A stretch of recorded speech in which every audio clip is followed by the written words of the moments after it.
Pipoca a Campeã. Esse era o título original de um livro que está para ser publicado. Que a minha intenção era fazer um livro de conotação infantil. Mas, na verdade, depois fui percebendo que podia escrever. Aliás, quando eu dei o texto para ser lido para uma das pessoas que trabalham comigo, a pessoa disse: "Ah, professor, isso aqui não é um livro nem infantil e nem adulto. É um livro parecido com O Pequeno Príncipe, de Saint-Exupéry. Ele serve para as crianças e serve para os adultos. É um livro universal, não só em relação ao espaço, mas em relação ao tempo." Então, eu quero comunicar a vocês que em breve este livro ilustrado,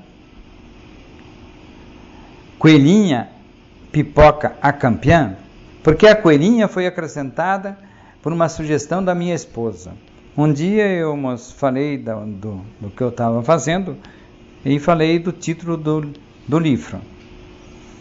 Livrinho, como eu dizia, porque é um livro de poucas páginas. E a minha esposa disse: "Não, Pedro, coelhinha, pipoca campeã? Ninguém vai saber o que é essa pipoca. Coloca lá, coelhinha pipoca.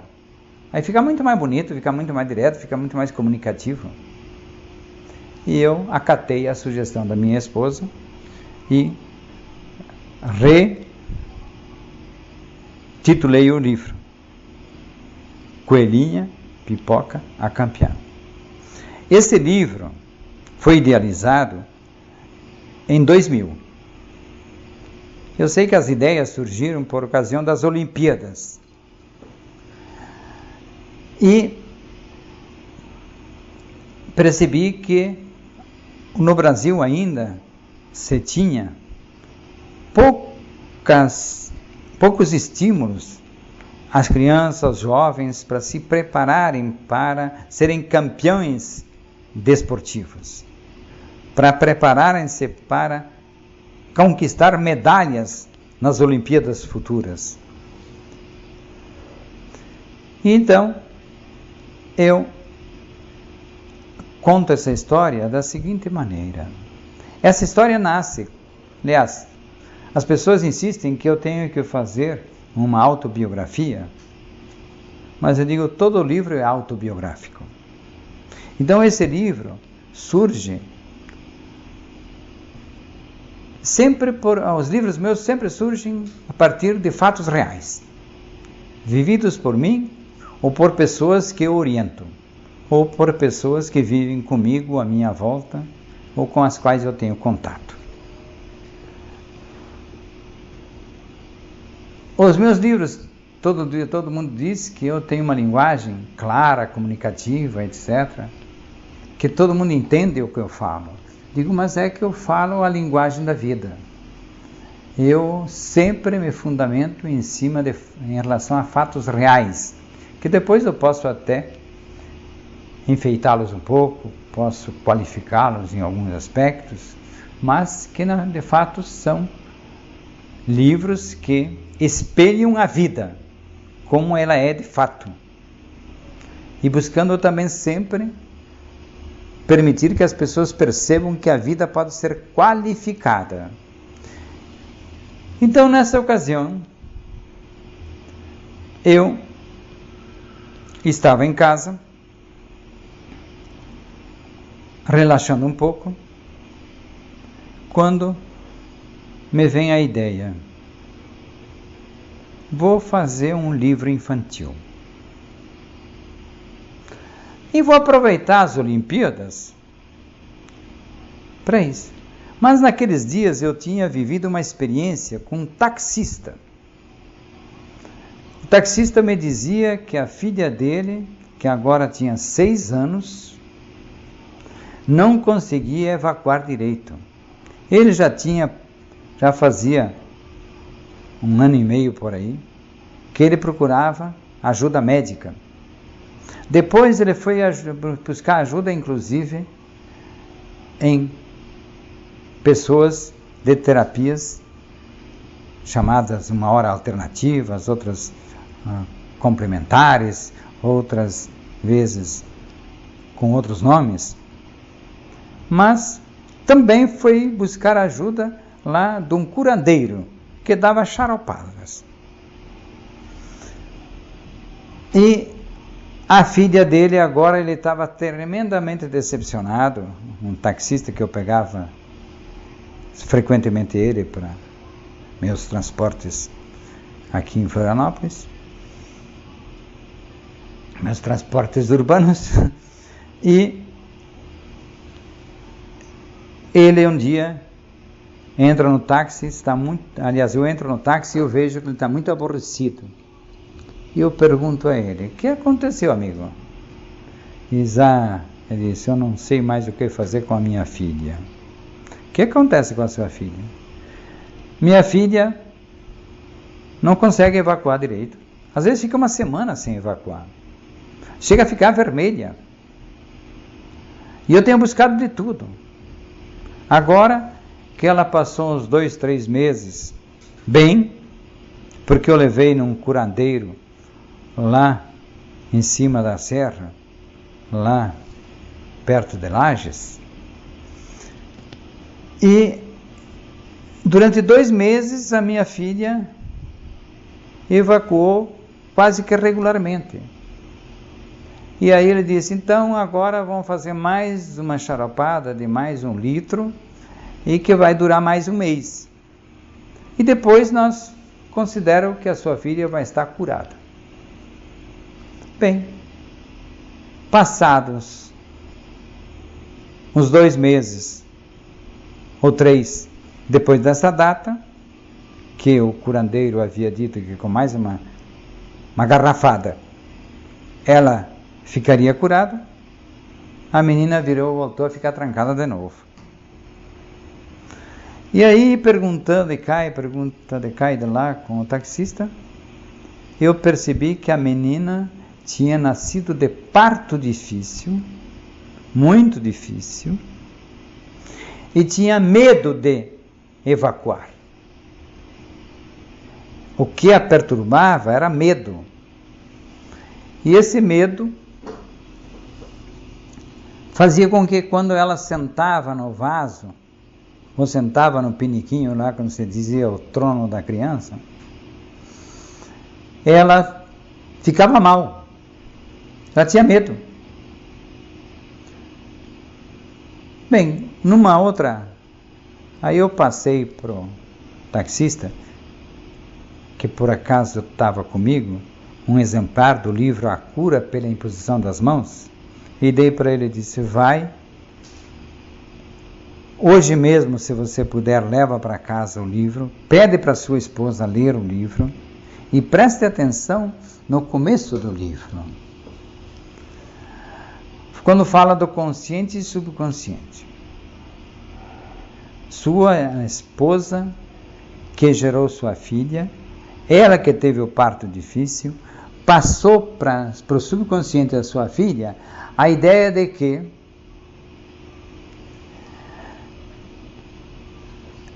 contrair a barriga para expelir o feto representava para a menina a ameaça de morte. E agora ela revive isso toda vez que faz esforço para evacuar. Porque os mesmos músculos do baixo ventre que todos nós utilizamos para evacuar, são os mesmos músculos que são utilizados pela mulher na hora de dar à luz. Essa foi a explicação principal que eu dei a ele. Bem, resumindo a história, um tempo depois, uma semana ou 15 dias, eu pego o mesmo taxista para o meu transporte.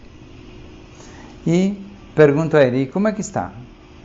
Ele diz, olha, minha esposa está lendo o livro, está fazendo imposição de mãos para a menina, parece que a menina não está ainda bem, mas pelo menos agora não fica mais uma semana sem evacuar. Até 3 dias, 4 ela já ficou.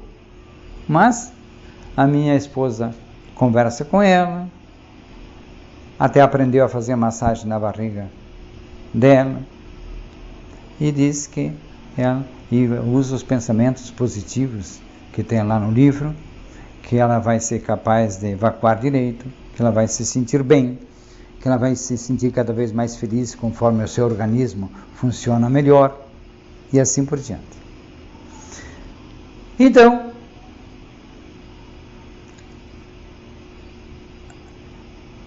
baseado nessa história, eu criei uma metáfora, como se diz hoje na academia. E fiz da coelhinha também aquela que nasceu de parto difícil, para dar um exemplo para as crianças, para que os pais possam, a partir dessa metáfora, ou dessa história, ajudar as crianças a superarem dificuldades, especialmente nessa área que tem a ver com depressão, que tem a ver com outras coisas tantas. Mas acima de tudo, é o medo de evacuar. Que aí eu fui descobrir, nessa época eu já havia estudado isso, que eu mesmo tinha tido muita prisão de ventre, especialmente na minha adolescência. E que às vezes eu tinha terríveis enxaquecas. Aí eu percebi que quando eu evacuava, quando eu tinha aquela enxaqueca e evacuava, parecia que a cabeça arrebentava na hora da evacuação. Mas depois que evacuava, ela passava. Então fui estudar mais sobre a temática, que eu não vou aprofundar aqui nesse momento. Mas, em síntese, eu fui perceber que quando a criança ia para fazer o processo de evacuação, é como se ela podia cair fora. Como um dia a mãe tinha medo que ela caísse fora do útero dela, e que pudesse nascer prematura, ou que pudesse ter qualquer outra consequência. E então, é como se caindo fora antes do tempo, o bebê morreria. E ao morrer, seria um sofrimento muito grande. Também para a gestante, também para a parturiente, também para a mãe. Então, eu percebi que se pudéssemos passar para as crianças essa percepção e perceber que, se lá houve um momento em que sair fora da barriga da mãe antes do tempo podia ser perigoso e ela podia morrer, agora, na verdade, ao evacuar, não seria ela que cairia fora, seriam as fezes. E ao evacuar, ela estaria promovendo a saúde do seu corpo, a qualificação de todo o sistema digestivo e etc. E com isso, ela poderia viver uma vida melhor e ser mais feliz. Então, um dia eu entro no táxi e pergunto para o taxista: como é que está sua filha? Ele diz: olha, parece que estamos conseguindo que realmente, de tanto a mãe dela ler o livro, conversar com ela, e até como o senhor me explicou aqui no táxi, eu mesmo conversar com ela e mostrar que agora deixar as fezes saírem é sinal de vida e não de perigo. Ela está regularizando. Mais ainda, esses dias foi interessante, ela viu o cachorrinho dela evacuar. E então eu aproveitei e disse para ela, tá vendo? O cachorrinho também sabe que ao fazer isso, ele está qualificando o funcionamento do seu organismo. E não há perigo nenhum. E a partir daquele momento ela também passou, parece-me que, a evacuar com mais tranquilidade. Então, como eu costumo às vezes dizer, que já fiz mais do que uma terapia de táxi. Especialmente com os taxistas ou com alguma pessoa que embarca comigo no mesmo táxi. Já me aconteceu isso.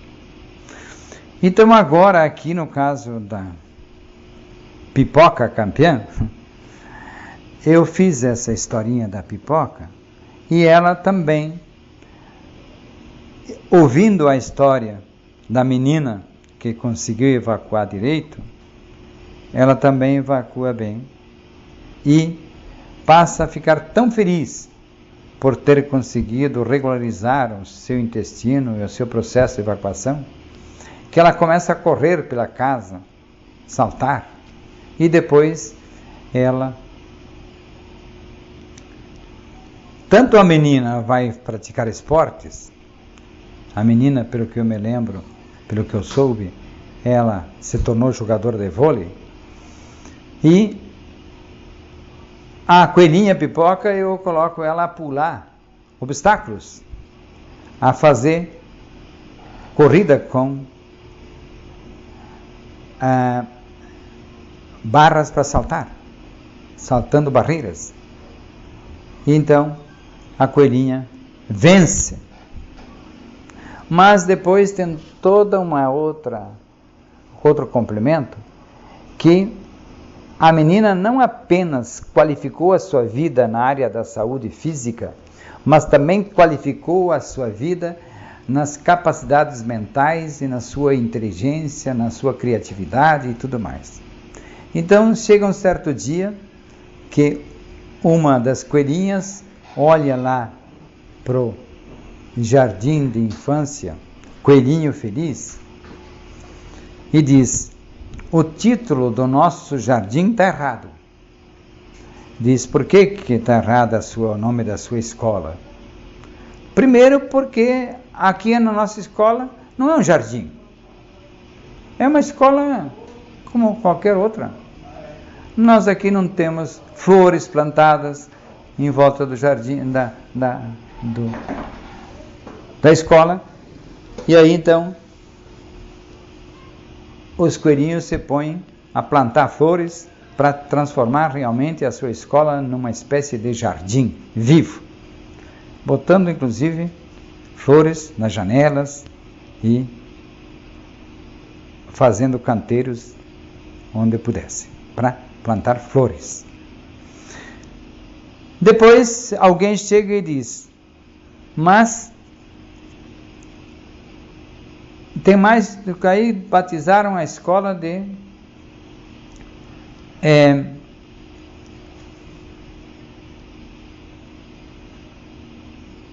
escola do coelhinho, escola dos coelhinhos felizes.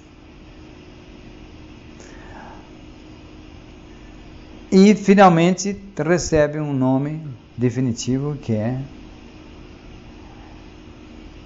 Escola Alegria de Coelhinhos. Porque diziam que agora os coelhinhos eram felizes também porque aprendiam. Então, de qualquer forma, é importante a gente perceber que é verdade isso. As crianças não precisam de grandes estímulos para aprender a cultivar com mais dedicação pensamentos positivos, agradáveis, construtivos, benéficos, etc., que vão qualificar a sua vida. Hoje a neurobiologia diz que temos que educar o nosso cérebro. Educar o cérebro nada mais é que cultivar pensamentos positivos na nossa mente, e implantar esses pensamentos positivos, construtivos, benéficos, no automático do nosso subconsciente, ou no inconsciente, como diz Freud. Então, convido vocês também a começar a construir o jardim feliz do seu mundo interior, cultivado pela sua imaginação. Obrigado.